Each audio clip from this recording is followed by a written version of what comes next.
Tonton video ini sampai selesai agar Anda tidak gagal paham.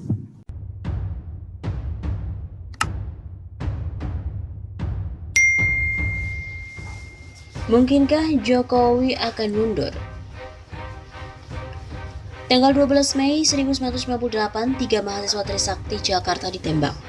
Jakarta kemudian dibakar, gedung-gedung dan mal-mal dijarah.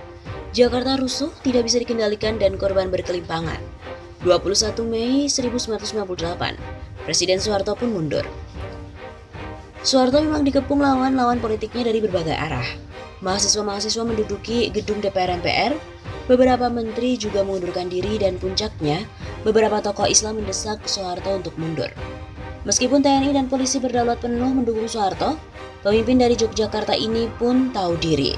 Ia tidak mau menggunakan tangan besinya untuk mempertahankan kekuasaannya. Ia tidak mau seperti Presiden Suriah, Bashar Assad yang keras kepala tidak mau mengundurkan diri, meskipun ribuan rakyatnya telah menjadi korban dan negaranya hancur. Tuntutan agar ia lengser dari kekuasaannya datang dari rakyat, tokoh-tokoh dalam negeri dan juga luar negeri, tapi Bashar tidak menggubrisnya. Kini tuntutan agar Presiden Jokowi mundur datang dari beberapa tokoh yang mengemuka seperti Rizal Ramli dan juga Amin Rais. Rizal melihat tata kelola ekonomi yang amburadul dan hutang menumpuk mendesak Jokowi mengundurkan diri. Amin Rais melihat makin mengganasnya kekuasaan oligarki dan juga bisnis yang menggurita di lingkaran kekuasaan presiden menyarankan Jokowi untuk mundur. Lalu mungkinkah Jokowi mundur? Hitung-hitungan politik, Jokowi hampir mustahil mau mundur. Di samping ia sedang enak-enaknya menikmati kekuasaan, lingkaran terdekatnya tidak akan menyetujui bahwa ia harus mundur. Luhut dan Megawati, dua tokoh yang mempengaruhi dirinya, akan menolak keras jika Jokowi mundur. Begitu juga para pejabat lain yang dekat dengan dirinya. Mereka pun akan mati-matian menjaga Jokowi agar tetap duduk manis di singgasananya. Bila Jokowi mundur, maka lingkar terdekatnya akan terguling semua. Mereka pun menyadari hal itu. Kekuasaan memang manis. Bahkan banyak ahli yang mengatakan bahwa kekuasaan adalah nikmat tertinggi manusia. Dengan kekuasaan diperoleh tepuk tangan, sanjungan, harta berlimpah, anak buah yang manut, keinginan terpenuhi dan berbagai kenikmatan duniawi lainnya. Tapi, di samping tepuk tangan ada juga caci maki. Banyak lawan juga banyak kawan. Presiden tentu menyadari itu semua. Machiavelli dalam The Prince mengatakan manusia memiliki dua sifat dalam dirinya. Sifat manusia adalah manusia dan juga sifat binatang. Sifat manusia adalah tulus, penyayang, baik, dan pemurah. Sifat binatang adalah sifat yang tidak terpuji, seperti sifat jahat, kikir, bengis, dan juga kejam. Nasihat Machiavelli yang gawat adalah penguasa harus berani melakukan tindakan tidak terpuji, asalkan itu menurutnya baik bagi negara dan kekuasaannya. The ends justify the means. Untuk mencapai tujuan, cara apapun bisa digunakan. Jadi, kata Machiavelli, penguasa bisa menggunakan cara binatang dalam menghadapi lawan-lawan politiknya. Dalam The Prince, tokoh pemikir barat itu juga mengatakan, penguasa bisa menjadi singa atau lion, dan juga bisa menjadi rubah atau fox di saat lainnya. Menghadapi musuhnya yang ganas, bagai seekor serigala, penguasa hendaknya bisa berperangai seperti singa, karena dengan cara itulah ia bisa mengalahkan lawannya. Di sisi lain, seorang penguasa harus bersikap seperti rubah agar tidak terperangkap musuh-musuhnya. Menurut Machiavelli, penguasa ideal itu seperti Achilles, tokoh Yunani yang belajar jadi penguasa dari Chiron. Chiron adalah makhluk berkepala manusia, berbadan dan berkaki kuda dalam mitologi Yunani kuno. Jadi, penguasa itu, menurut Machiavelli, seorang penguasa harus memiliki watak manusia dan watak binatang pada saat yang sama. Jadi apabila kini lawan-lawan politik yang ada dikenai pidana tanpa kesalahan yang berarti, mungkin istana sedang mempraktikkan politik ala Machiavelli ini. Memang, tokoh yang membahayakan bagi Jokowi saat ini adalah Habib Rizik. Bila Rizal Ramli dan Amin Rais mendesak mundur hanya dengan kata-kata, Habib Rizik bisa dengan pengerahan massa. Inilah yang menyebabkan Habib Rizik harus dikerangkeng meskipun tidak jelas kesalahannya. HTI dan FPI harus dibubarkan, karena dua organisasi Islam inilah yang solid dan dapat dipersatukan Habib Rizik dalam sebuah aksi massa. Istana ketakutan lautan massa 212 akan mengepung mereka kembali. Penguasa takut jutaan rakyat itu akan menduduki dan mengepung istana sewaktu-waktu.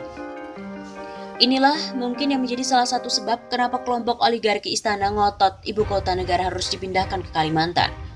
Pemikiran Machiavelli ini luas pengaruhnya baik di Eropa, Rusia, Cina, Indonesia maupun Timur Tengah. Dan akibat pemikiran ini ratusan juta orang terbunuh di dunia. Sebagai muslim tentu kita tidak menerima pemikiran Machiavelli ini. Imam Ghazali juga merupakan seorang pemikir besar Islam. Justru menasihatkan agar manusia menghindari sifat-sifat buruk dalam dirinya. Seorang muslim termasuk penguasa harus bersikap adil, dermawan, dan kasih sayang terhadap yang lainnya.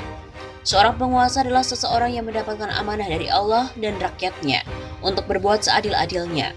Seorang penguasa dilarang berbuat zalim kepada rakyatnya. Walhasil apapun hitung-hitungan politiknya, Jokowi tidak boleh berbuat zalim kepada Habib Rizik. Ia harus membebaskan Habib Rizik dengan segera dan jangan menyangka Habib haus kekuasaan.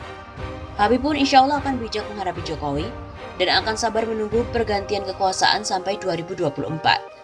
Seandainya Habib ingin menggulingkan Jokowi, maka itu bisa dilakukan pada masa aksi 2012. Seandainya Habib ingin menggulingkan Jokowi, maka itu bisa dilakukan pada aksi masa 212 pada 2016 yang lalu.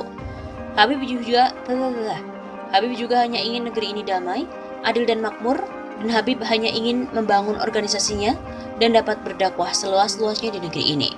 Berbuat adillah dan sadarlah Presiden Jokowi.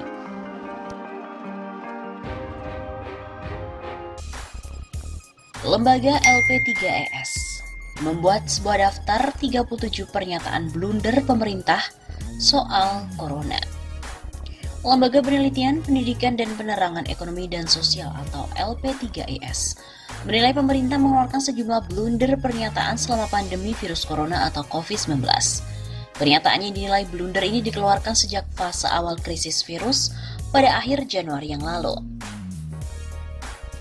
Direktur Sentra untuk Media LP3S Wijayanto mengatakan di awal wabah pemerintah terkesan menolak peringatan-peringatan yang disampaikan lembaga dunia dan juga penelitian-penelitian berbagai universitas dunia bahwa corona bisa saja menyerang Indonesia.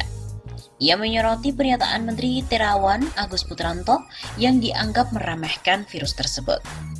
Pada fase ini terjadi denial, penolakan yang berlarut-larut. Data di kita, Menteri Kesehatan mengatakan tak perlu panik oleh penyebaran virus corona, enjoy saja. Ini tidak serius mengantisipasinya.